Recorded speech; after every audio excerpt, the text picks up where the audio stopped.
Assalamu alaikum and a very good day to all the participants of the conference. I'm Israt Jahan, an assistant professor in the Department of English, East West University. I'm going to present my paper on appropriating the past, a critical reading of the chess player and the chess player. In this article, it engages Satyajit Ray's Shatranj Ki Khilari to its source text, Munshi Premchand's short story Shatranj Ki Khilari. Both are translated as the chess player. From the generic point of view of the genres in their dealing with the representation of the historical plot of the annexation of the kingdom of Awadh. The article discusses the tension and theoretical underpinning of adapting historical facts in literature following Dudley Andrews' sociological turn in the study of adaptation that demands to include the study of both art forms in their proper historic context. Thus, by making a critical reading of both the literary pieces, the article seeks to know what happens to the appropriation process when what is being taken over for fictional purpose really existed or really exists or existed, unquote. And how do the adapted literary pieces appropriate the past? The paper will show that while Premchand's representation of Awadh in the short story ties it to the features of modernism with an embedded craving for realism and nationalism, Ray's cinematic representation alludes to the postmodern tendencies of dialogism, indeterminacy, and signals a process of becoming, promotes assimilation, and celebrates plurality. The literary pieces, set apart by 53 years between their productions, still intrigue us to see the strategies of doing time and doing time. And to look at the representation of the crisis of Awadh from the point of view of two literary genres, short story and film, and two different literary periods, modernism and postmodernism. Other than the title, setting, and the names of the two aristocratic chess players, there is a huge difference in the delineation of the plot, narrative tone, as well as in characterization of the two artifacts. Therefore, the article argues that Ray's adaptation of the short story, along with creating an intertextuality among history and primary text, creates a nexus of new historicist understanding of history of Awadh for the audience, while Premchand's depiction, being limited with the sentiment of nationalism, unfortunately fuels Western propaganda. So the practitioners of short story writers in the 20th century, also in the 19th century, have theorized the genre themselves. And Premchand, so along with adding proper intensity and tension in his story, he made another addition that is a psychological climax.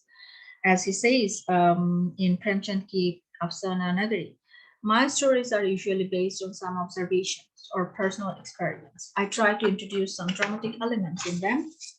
As long as I do not find any such basis, I cannot put my pen to paper. When this is settled, I conceive characters. Sometimes studying history brings some plots to mind, and even does not form a story as long as it does not express a psychological point of view. So as he has written the story towards the end of British colonial Raj, when nationalist movement was at its peak in India, Premchand had a monolithic agenda, which is in the process of critiquing the inertia of the Awadhi ruler and his citizen for being inactive in their daily lives, helps to testify Mary Louise Pratt's observation, the short story and the long of it, that the form flourishes in regions in which the new groups seek to affirm their voice within emerging national literatures or in the process of decolonization. However, Premchand's story ends echoing the voice of the colonizer, slipping it to Newton's lip without utilizing the capacity of the genre, as Claire Hansen credits the form for its capacity of expressing the repressed knowledge of a dominant culture.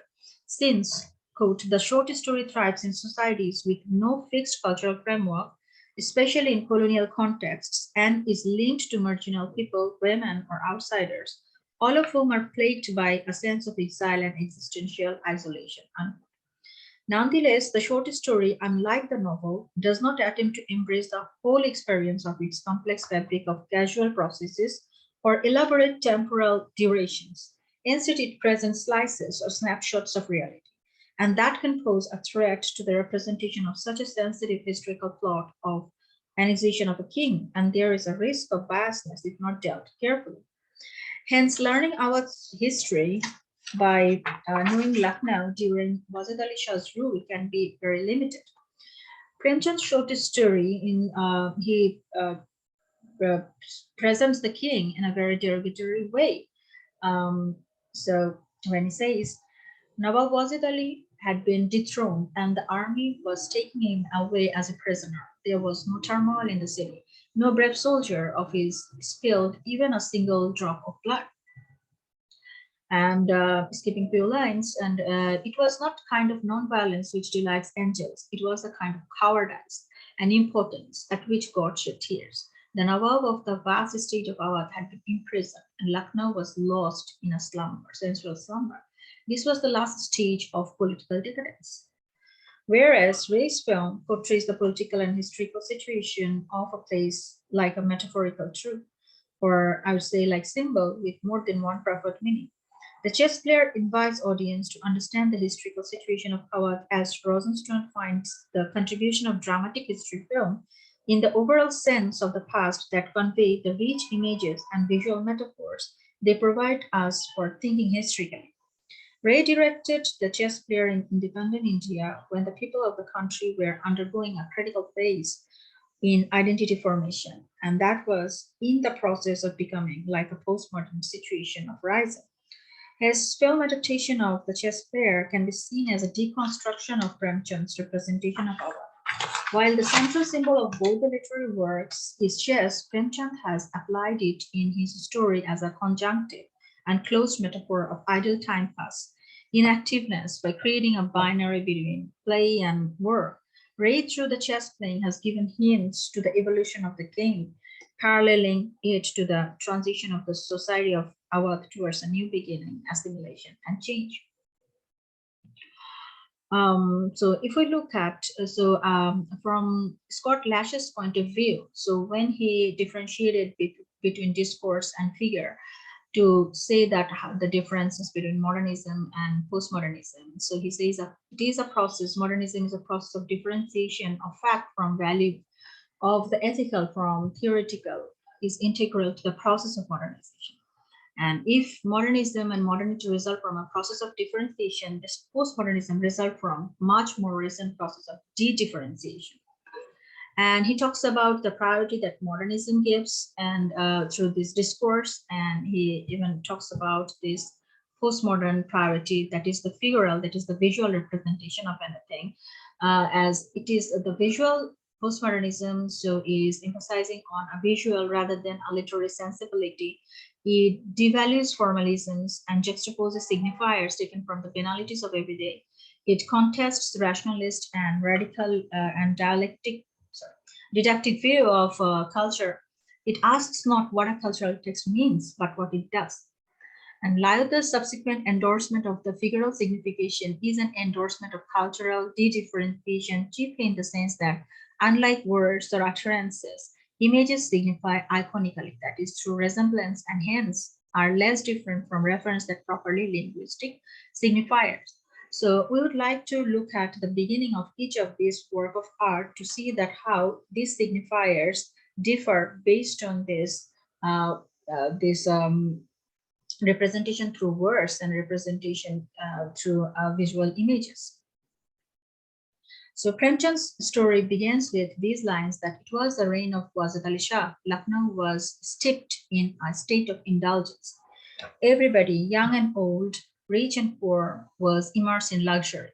And he blames the place's situation for onto these luxurious and extravagant lifestyles of the people that chiefly goes on the king himself. While if we look at Shatranj Ki Khilari's beginning, so it begins with these two chess players playing the chess. Their hands are on the chess board. It starts with the chessboard showing these red and white sides of the board and the hands of the aristocrat friends, Mir and Mirza, playing chess and the sound of a clock ticking. As the game progresses, Music starts with a bagpipe. भले ही इन हाथों में असली हथियार न उठाएं, मगर किस अंदाज से इस चौकोर मैदान जंग में अपनी Then it takes us to the outside, where people are playing pigeon flying, kite flying.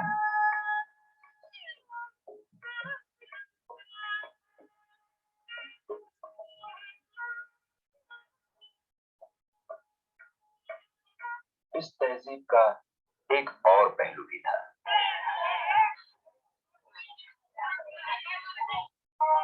And then it takes to the Nawab.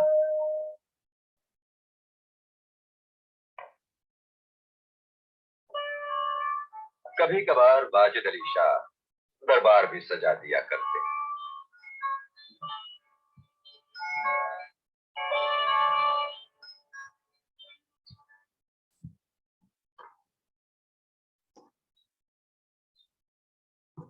So this leads to the, as the game progresses, music starts with a bagpipe, with tabla, and to parallel the tension raised in the battlefield. After the scene shifts from indoor game to the outdoor obsession of Lucknow, and this leads to the sarcastic animation of Lord Dalhousie, who is seen gulping cherry serially. This avant-garde technique of using animation in a history film surely takes the film far ahead of its time of production. The scene satirizes Dalhousie's takeover of power in Punjab, Burma, Nagpur, Sitara, and Jhansi, as well as help audience see the fact that the annexation of Wazid Ali Shah is simply a continuation of ongoing dethroning of other kings by the British East India Company. The prologue lays out that our space ultimately ends in continuation of the same devastating manner faced by the other parts of India. So, Premchand's narrator accuses the Nawab and the people of Lucknow for lack of bravery and political insight. Thereby, his representation takes the side of historians and critics who alleged the irresponsibility of the native rulers and labeled Wazid Ali Shah as an effeminate. While race film can be compared to the view of the historians of the 21st century who are offering a new light to the subcontinent's past, just the way Shashi Tharoor, a notable contemporary thinker and writer, reflects on the native rulers during the colonial period. Quote, much of the British conquest and expansion before 1857 took place against either benign or not particularly oppressive native rulers. The Maratha Peshwa, the Mysore, and the chess-playing Nawab of Oudh, to name three, were not accused of misgovernance. They were merely too powerful for the colonial comfort or too rich to avoid British avarice. In Premchand's story, finger is pointed at East India Company much later in the line. The company had decided to mount a raid on Lucknow, but by the time the story comes to this point, the damage on Awadhi identity is already done, as according to Mary, the genre short story seems to deprive the story of its capacity to penetrate reality by weaving and then displaying the rational continuum of casually interlocked occurrences. We can usually find this kind of casual explanation in the short stories, but this account often turns out to be expendable in the face of our awareness that the story claims no possibility of forwardness or fluidity, that we are forever at the beginning, trapped by the physicality of a situation in which the underlying motives are not definable.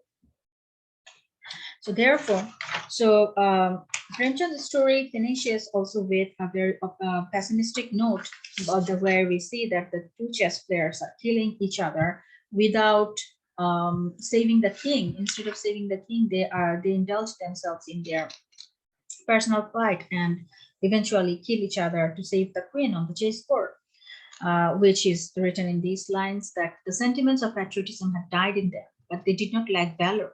Political sentiments had died in them. Why should they die for the emperor, the kingdom, or the nation? Why should they lose sleep over them? But when it came to defending their own honor, they were fearless. Both took their positions. Sword clashed with sword, making a loud clang. Both fell to the ground wounded, writhing in pain, and gave their lives. They didn't shed a tear for the emperor, but gave up their lives protecting the queen of the chessboard. While Ray's film, it finishes rather with a teenager boy Kalu who was serving food to aristocrats, and there is a reconciliation scene between the two friends with a continuation of ongoing friendship despite their quarrel a moment ago. And Mirza's confession, "We need darkness to hide our faces," allows Ray to end with a positive note.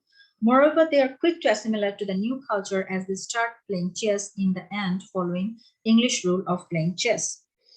Um, so, as critic Rena Dew comments, the tall tale marks a crucial post-colonial condition that is a place of great negotiation. Neither the full acceptance of the British critic nor an uncritical nostalgia for a bygone hour. So my time comes to an end. So I'm concluding the paper with Chidananda Gadesh Gupta, the noted film critics who admires Ray for adopting the role of the observer in his own film without directly endorsing or commanding anyone, condemning anyone. Ray's transformation of characters, plot, and the setting of Premchand's The Chess Player creates a chance to restart a dialogue between the two artifacts and to reappraise the representation of Awadh in order to create a cultural resistance. As Ashcroft opines, ultimately, the transformation of history stands as one of the most strategic and powerfully effective modes of cultural resistance. Thank you for your patience. So yeah, so as the time is over, so I better finish it here. These are the works cited. Yeah, thank you.